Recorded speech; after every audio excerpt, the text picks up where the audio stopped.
2020 AGRIC Science Objective Past Question 25. A crop that can be propagated by stem cutting is A. Plantain, B. Pepper, C. Cassava, D.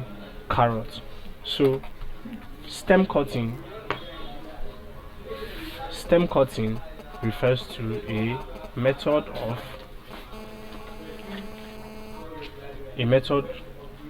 used or a method of propagation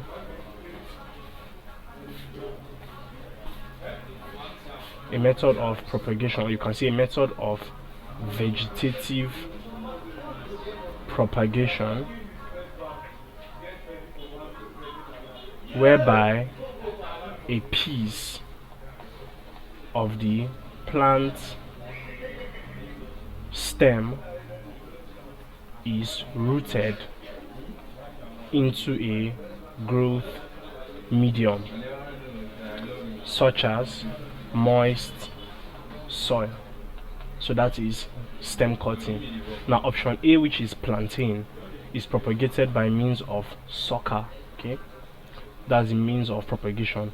Now option B, pepper, is best propagated by use of seedlings.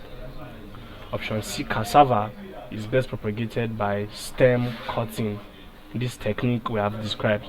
And option D, carrot, is best propagated via seeds. So as we have established, option C, stem cutting, is a method you can use to propagate cassava.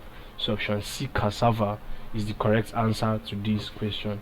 Thank you, and please subscribe to this channel for more videos and for more past questions and answers.